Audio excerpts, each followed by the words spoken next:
Mesdames et messieurs, bonsoir et bienvenue dans Tam Tam Info à la une de l'actualité de ce mercredi 8 octobre 2025.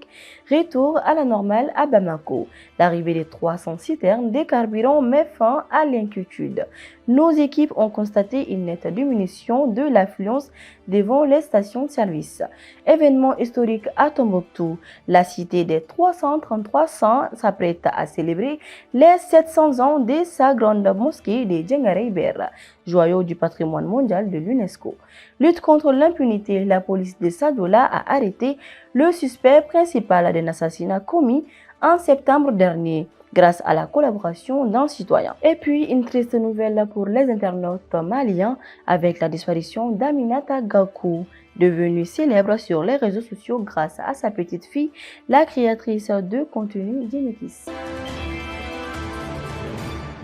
C'est un soulagement pour des milliers d'usagers de la route à Bamako. Après plusieurs jours d'inquiétude et des difficultés d'approvisionnement, la situation revient progressivement à la normale dans la capitale suite à l'arrivée de 300 citernes de carburant hier. Nos équipes se sont déployées ce matin pour constater l'effectivité de cette amélioration. Les longues files d'attente d'hier ont laissé place à une situation bien plus calme. Ce matin, nos reporters ont constaté que l'affluence a nettement diminué devant les stations-service, désormais bien approvisionnées. Conséquence directe, la circulation a retrouvé la vitalité sur les grandes artères de Bamako, preuve que les déplacements ont repris normalement. Personnellement, moi, j'ai pas eu de problème de carburant parce que bien avant ça, moi, j'ai l'habitude de prendre le plein tout le temps. Voilà. Donc, moi, problème il sera là. Mais bon, moi, je pense que la situation est difficile, mais on peut s'en sortir. C'est en ces moments qu'on doit soutenir la transition. Voilà, parce que tout le monde sait très bien que le problème de carburant, ce n'est pas dû à la transition. Voilà, donc nous avons un problème qui est le terrorisme. Mais à me donner la transition, il y a beaucoup de différences parce que hier, quand moi-même je venais à la maison, il y avait personne dans la circulation. Mais aujourd'hui, quand même, vous voyez vous-même, il y a des gens qui sont en train de circuler. Donc ça veut dire qu'il y a des carburants, donc que les gens sortent. Donc maintenant, même si par exemple, regarde, il n'y a pas beaucoup de rangs ici. À peu près, quand moi je venais là, il y avait à peu près que 2 seules voitures. Voilà, donc maintenant les gens peuvent venir pour donc ça va quoi, il n'y a rien. Hier, il y avait du manque de carburant.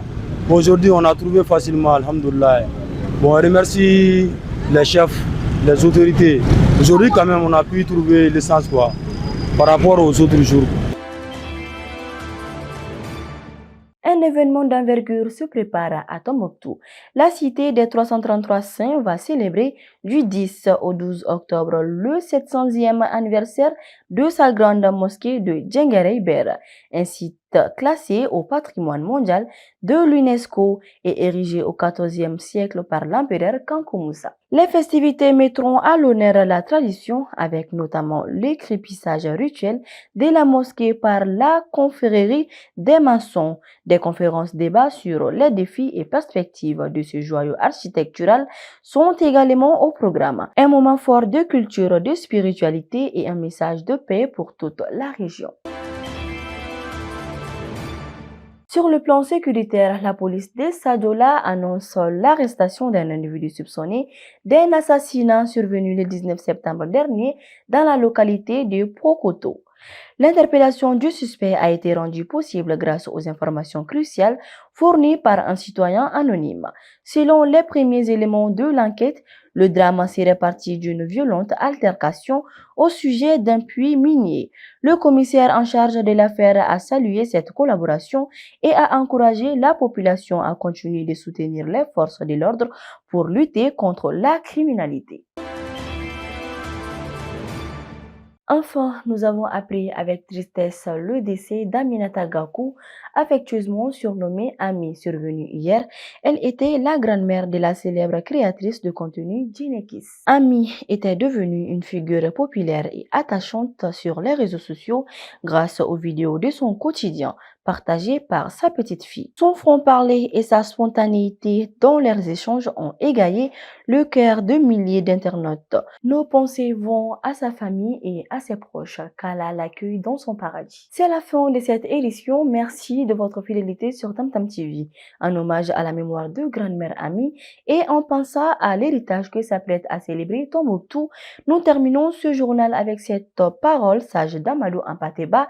En Afrique, quand un vieillard meurt, c'est une bibliothèque qui brûle. Au nom de toute la rédaction, nous vous souhaitons une excellente soirée sur Tamtam TV.